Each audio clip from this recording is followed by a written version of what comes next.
नमस्ते दोस्तों, मेरा नाम नेहा है। मैंने बहुत ही कम उम्र में काम करना शुरू कर दिया था। एक दिन मेरे बॉस ने मुझे ऑफिस के बाद एक खास ट्रेनिंग के बारे में बताया और मुझे अपने साथ एक होटल में ले गए। जब हम होटल के कमरे में पहुंचे तो बॉस बाथरूम में फ्रेश होने चले गए, लेकिन जब वह बाहर आए तो उनके बदले हुए व्यवहार को देखकर मैं हैरान रह गई और मुझे असहज महसूस हुआ। इसी बीच मैं कॉलेज के आखिरी साल में पढ़ाई कर रही थी। उस समय हमारे कॉलेज में एक संस्था द्वारा पेड़ लगाने का अभियान चलाया जा रहा था। संस्था के कुछ प्रतिनिधि हमारे कॉलेज आए थे। चूंकि हम कॉलेज के आखिरी साल में थे, इसलिए प्रिंसिपल ने हमें उन प्रतिनिधियों के साथ पेड़ लगाने के लिए भेजा। पेड़ लगाते समय मेरी मुलाकात संस्था के एक प्रतिनिधि से हुई जिनका नाम अमन था। पेड़ लगाते वक्त अगर किसी को चोट लगती तो मैं तुरंत उसकी मदद करती। मेरा यह स्वभाव अमन की नज़रों में आ गया। उन्होंने मुझे अपना कार्ड दिया और कहा, कुछ महीनों में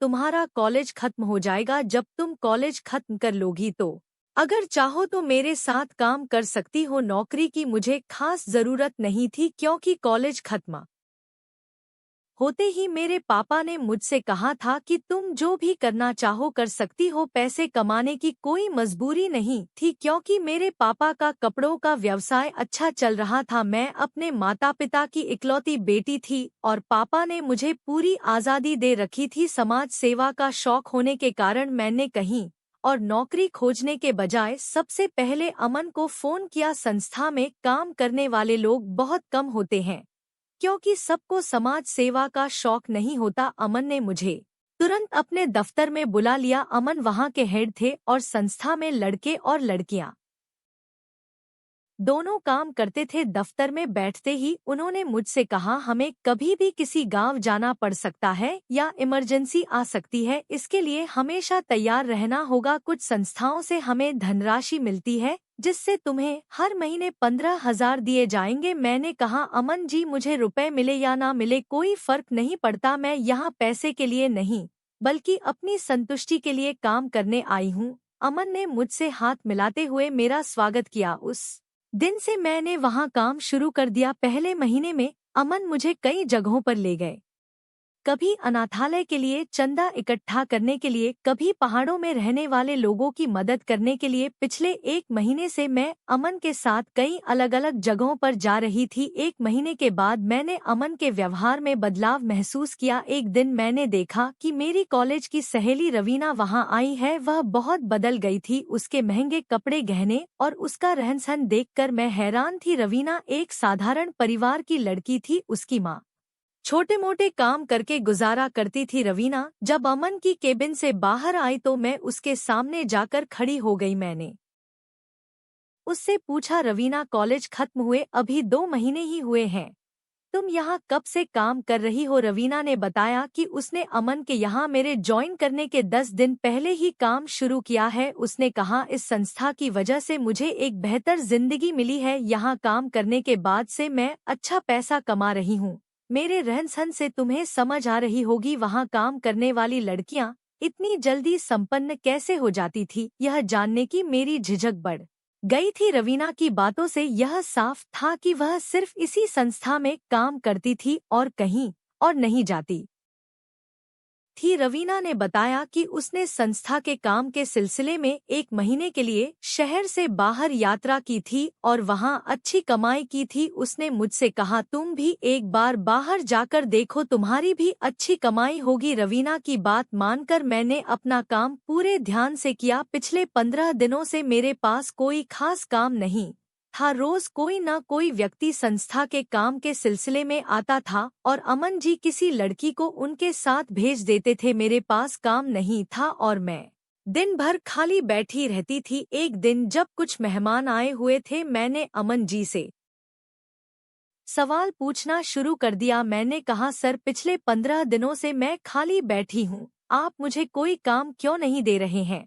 कुछ लड़कियों को बार बार काम मिल रहा है जबकि मैं यहाँ बैठी हूँ। अगर आप मुझे भी कहीं भेजे तो अच्छा होगा, अगर नहीं तो मुझे इस संस्था को छोड़ना पड़ेगा। अमन जी ने मेहमानों को एक अन्य लड़की के साथ भेजा और मुझे अपनी केबिन में ले गए। केबिन में आते ही उन्होंने मुझे कुर्सी पर बैठाया और खुद अपनी टेबल पर बैठ गए। उन्होंने कहा, नेहा, अगर तुम्हें रोज समाज सेवा करनी है तो तुम्हें सही ट्रेनिंग की जरूरत है। अभी तुम अपने काम में पूरी तरह से दक्ष नहीं हो। अगर तुम्हें सच में काम करना है और आगे बढ़ना है तो तुम्हें मुझसे मार्गदर्शन लेना होगा। मैंने उनकी बात मान ली। उन्होंने कहा, ठीक है, आज शाम को घर न जाकर मेरे साथ चलो। ऑफिस खत्म होते ही मैंने घर न जाकर अमन जी के साथ चलने का फैसला किया। उन्होंने कहा कि हमें कहाँ जाना है यह मैं बाद में बताऊंगा। घर वालों को मैंने बता दिया कि घर आने में देरी होगी ताकि माँ बार बार फोन न करे। रास्ते में उन्होंने कई गरीबों की झोपड़ियां दिखाईं, लेकिन अंततः हम एक होटल में पहुंचे। होटल में पहुंचते ही मैंने अमन जी से पूछा कि यहाँ पर हमें समाज सेवा से जुड़ी किस ट्रेनिंग के बारे में बताया जाएगा। उन्होंने शांत स्वर में कहा, थोड़ा पानी पी लो और तरोताजा हो जाओ, फिर हम बात करेंगे। उनकी बातें मुझे असहज लगी। मैंने कहा, मुझे यहाँ ठीक नहीं लग रहा है, मैं यहाँ से जाना चाहती हूँ। जैसे ही मैंने उठने की कोशिश की उन्होंने मेरा हाथ पकड़ लिया और कहा, इतनी जल्दबाजी ठीक नहीं है। मुझे उनकी नीयत सही नहीं लगी, इसलिए मैंने उनका हाथ छुड़ाया और होटल से बाहर निकल गई। मैंने तय कर लिया कि अब से मैं इस संस्था में काम नहीं करूंगी। अगले दिन मैंने ऑफिस न जाने का निर्णय लिया। माँ ने पूछा तो मैंने कहा कि मैंने कुछ दिनों की छुट्टी ली है। उस दिन के बाद 3 दिन और बीत गए और मैं घर पर ही रही। बार बार अमन जी के फोन कॉल आ रहे थे। मैंने उनका नंबर ब्लॉक कर दिया, फिर भी उन्होंने कई संदेश भेजे। लगातार उनके माफी वाले संदेश मेरे मोबाइल पर आ रहे थे। मैंने मन ही मन ठान लिया था कि अब मैं कभी भी अमन जी के सामने नहीं जाऊंगी। लेकिन अगले कुछ दिनों में ऐसा कुछ हुआ जिसकी मैंने कभी कल्पना भी नहीं की थी। उस दिन भी रोज की तरह मेरे पिता अपनी दुकान पर गए। पिताजी घर से सुबह 8:30 बजे निकलते और ठीक 10 बजे दुकान पर पहुंचते थे। उस दिन दुकान पहुंचते ही पिताजी का घर पर फोन आया। पिताजी ने माँ से क्या कहा यह मुझे भी नहीं पता, लेकिन फोन उठाते ही माँ की आंखों से आंसू बहने लगे। मैंने माँ के हाथ से फोन लिया और तब मुझे पता चला कि पिताजी की दुकान नगरपालिका ने तोड़ दी है। पिताजी ने लाखों रुपए खर्च करके जिस जगह पर दुकान बनाई थी वह जगह अतिक्रमण क्षेत्र में थी, इसका उन्हें अंदाजा भी नहीं था। पिताजी ने जिस व्यक्ति से वह जगह खरीदी थी उसने नकली कागजात बनवाकर पिताजी को बेच दिया था। पिताजी ने 12 साल तक उस जगह पर दुकान चलाई, लेकिन 12 साल बाद नगरपालिका की नज़र में वह अतिक्रमण बन गई थी। पिताजी ने कोई गलत काम नहीं किया था, बल्कि उनके साथ धोखा हुआ था। उस समय हम कुछ भी नहीं कर सकते थे क्योंकि जिस व्यक्ति ने जगह बेची थी वह अब उपलब्ध नहीं था। नगरपालिका ने पिताजी पर 14 लाख रुपए का जुर्माना लगाया।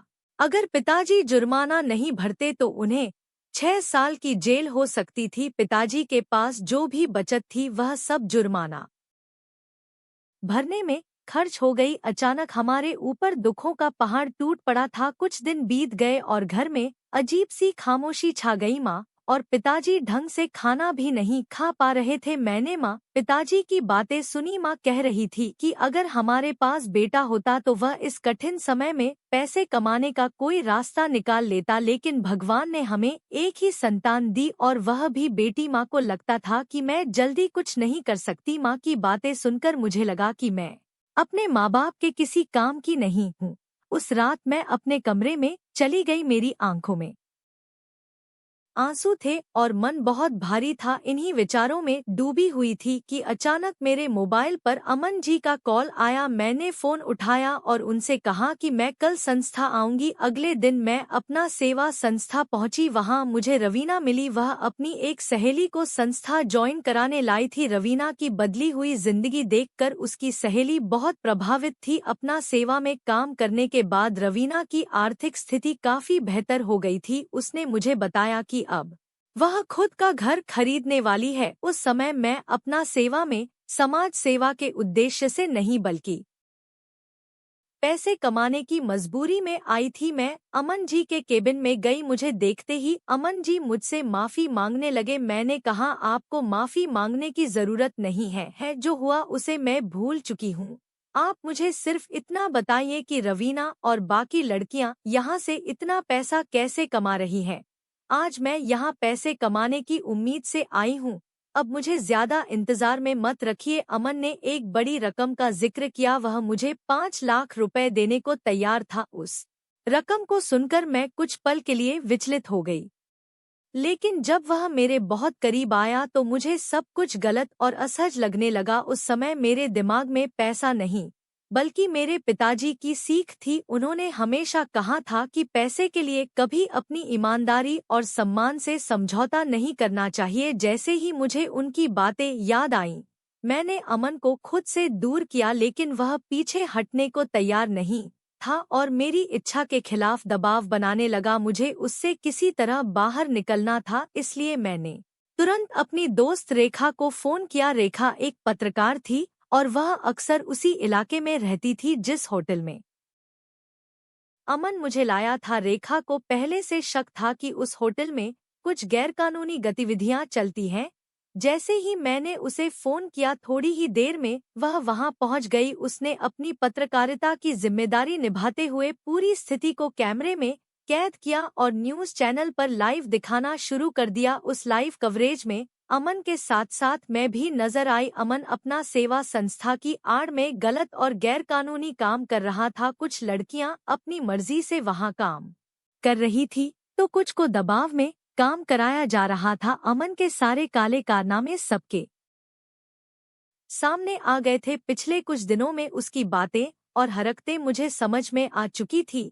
उस व्यक्ति का सच मैंने सबके सामने ला दिया था। संभव है कि उसी समय मेरे माता-पिता ने भी मुझे टीवी पर लाइव देखा हो। कुछ ही देर में मेरे माता-पिता भी वहां पहुंच गए। पिताजी की आंखों में मेरे लिए गर्व साफ नजर आ रहा था। उन्होंने कहा, आज मेरी बेटी ने मेरा सिर गर्व से ऊंचा कर दिया है। उसने खुले कैमरे के सामने एक धोखेबाज इंसान का सच उजागर किया है। मैंने भावुक होकर कहा, पापा आप मेरी इस हिम्मत पर खुश हैं, लेकिन शायद माँ अब भी यही सोचेंगी कि काश मेरी जगह बेटा होता। पिताजी ने मुस्कुराकर जवाब दिया, जिस साहस का परिचय मेरी बेटी ने दिया है वह शायद कोई बेटा भी नहीं कर पाता। मेरी बेटी ही मेरे लिए मेरे बेटे के समान है। यह सुनकर माँ की आंखों में भी गर्व और स्नेह के आंसू थे। माँ का प्यार और पिताजी के संस्कार दोनों मुझ में थे। पैसे के लिए अपनी इज्जत और आत्मसम्मान से समझौता करना मेरे संस्कारों में नहीं था। मैंने पैसों से पहले अपने माता पिता के सम्मान को चुना। दोस्तों, कहानी कैसी लगी कमेंट करके जरूर बताना।